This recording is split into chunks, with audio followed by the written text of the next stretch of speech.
evening, everybody. Good evening. Everybody set? More than a month ago, Ohio Secretary of State Frank LaRose informed the leaders of our state that the Democratic National Convention this year is being held after the Ohio deadline for getting a candidate on the ballot for President of the United States. Obviously, that creates a problem. When this has happened in the past, the Ohio General Assembly has passed bills that have remedied the situation to ensure that candidates from both major political parties are in fact on the Ohio ballot. That's what has happened in the past. Now, after Secretary LaRose's statement this year, leaders of the General Assembly indicated they would work on bills to remedy this situation. The Senate has passed several bills that would remedy this situation. However, the House of Representatives has failed to do this. The legislature had session yesterday and again failed to take any action. This is simply unacceptable. Ohio is running out of time to get Joe Biden, the sitting president of the United States, on the ballot this fall. Failing to do so is simply not acceptable. This is a ridiculous, this is an absurd situation. Therefore, tonight, pursuant to Article 3, Section 8 of the Ohio Constitution, I am calling a special session of the Ohio General Assembly to begin this coming Tuesday, May 28th. The purpose of this session will be for the General Assembly to pass legislation ensuring that both major presidential candidates will be on the Ohio ballot in November, as well as legislation that would prohibit campaign spending by foreign nationals. It is important that when Ohioans cast their vote for President of the United States Senator, and many, many other officials this fall, that they have the opportunity to cast a vote for either of the major party candidates for these offices. It's important that when they go to vote for president, that Joe Biden be on the ballot as well as Donald Trump. I'm happy to answer any questions. Governor, the foreign donation is regarded as and the ensuing PAC restrictions that would be with it is regarded very much as a poison pill by the Democrats. Well, look, I don't know why this would be a poison pill. I'm not going to get into the merits of it, other than to say that I think when you ask most Ohioans, they would think that it's a ridiculous situation that a foreign national can come in to the state of Ohio, or not even come into the state of Ohio, and spend a significant amount of money to affect an Ohio ballot issue. We do not allow them to do that for candidates. Why in the world should we allow them to do that for a ballot issue? The Senate has already passed legislation in this regard. So clearly it is an issue. It's an issue that should be debated and should be dealt with one way or the other.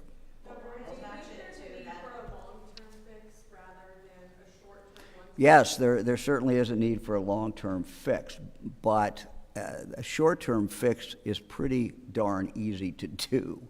It's been done before. This is not hard, and it's just something that needs to get done. But yes, I would certainly like for the legislature, recognizing that parties have their conventions at different times during the summer, sometimes depending on who the incumbent president is, and they make their own choices. So it's not something that we should be dealing with in the future. But for now, I will be certainly satisfied with a short-term fix. We've done this in the past. We need to do it again. Speaker Stevens says this is a non-starter, that they are not going to bridge the divide in the House to get a legislative. I missed the first part of your question. Speaker Stevens said earlier this week, and I know that was before session, that the legislature, the House at least, is not going to come to an agreement on this. What is the special session going to do? What have your conversations My- with Speaker Stevens? Well, I'm not going to talk about I don't talk about my conversation with the leaders, but I have had a conversation with the Speaker. I've had a conversation with the Senate President as well. Look, I'm the governor of the state of Ohio. I have an obligation to take this action. This is called in the statute an extraordinary action, an extraordinary situation. This is an extraordinary situation when we have the ridiculous situation that we have not taken action to deal with a problem that is, because of the way the Ohio law reads and because of when the Democrat convention is, it has the potential. It's not just the potential. His name would not be on the ballot unless a court would intervene. And we should not be looking to the courts to solve our problems in the state of Ohio. This is a very simple, there's a very simple solution to this problem, and we should take this action, and I believe the legislature will next week. So, it's just a follow-up. So, it's how will it look like if the House of Representatives continue to delay this, and at the end of the day, President Biden is not on the ballot of Ohio State? How will it look like? How would what? How will it look like if the Well, I think it would look terrible if we have two major candidates. One is going to be president of the United States. One is president now. The other has been president. The American people, the people of Ohio, have the right to have these choices and make these choices. And I just think, for that not to happen, it's pretty hard to explain to anybody why in the world they would walk in and not have the choice of who to vote for. So but it's easy. It's easy to fix. This is not hard. It just needs to happen. Do you think it's necessary that Republicans kind of, quote, get something in return for putting Joe Biden on the ballot, or do you think it ought to be a clean bill?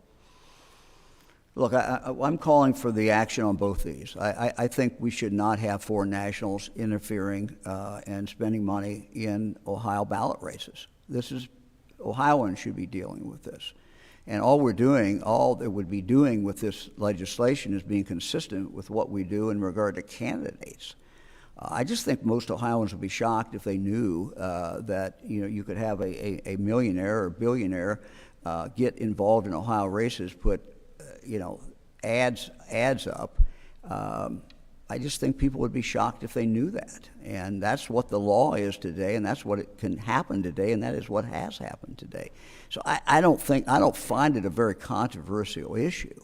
We'll see, and we'll see what the legislature does with that. But the Senate has already taken action on it. So these are two issues that are related, two issues that relate in the sense that they have to do with voting and what will be coming up in the fall. But do you think it's necessary that Republicans get that in return for putting Joe Biden on the ballot?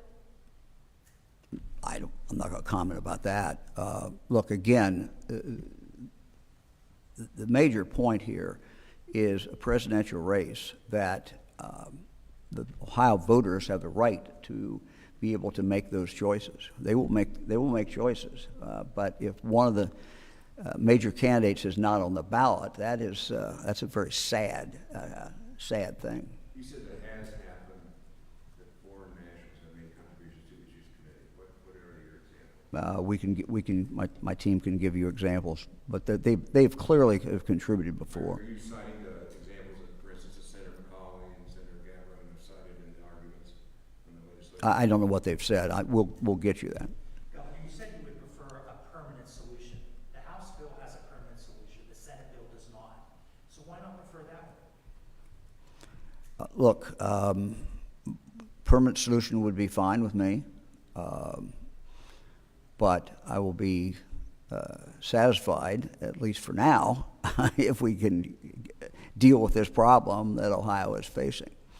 Governor, is it technically an emergency right now when they really have until August 6th to pass an emergency bill and Biden can still make the ballot? Well, first of all, I don't know anyone who thinks that there is the votes to pass an emergency measure. So we are really right up, I'm told. I talked to the Secretary of State today. I'm not going to quote him, but I did talk to him today. And my understanding is we are literally up against the wall here. That if we would go beyond Wednesday of next week, then when you do the math, you have some very, very serious problems. So we're you know, I've waited, I've been patient, and my patience has run out. And I think the patience of the people of the state of Ohio, their patience should have run out by now as well. This ongoing debate has obviously caught national headlines as well. What does this signal about the state of the legislature and the state of the Ohio government to the rest of the country? Well, I'm not going to comment on that. So, anybody else? All right.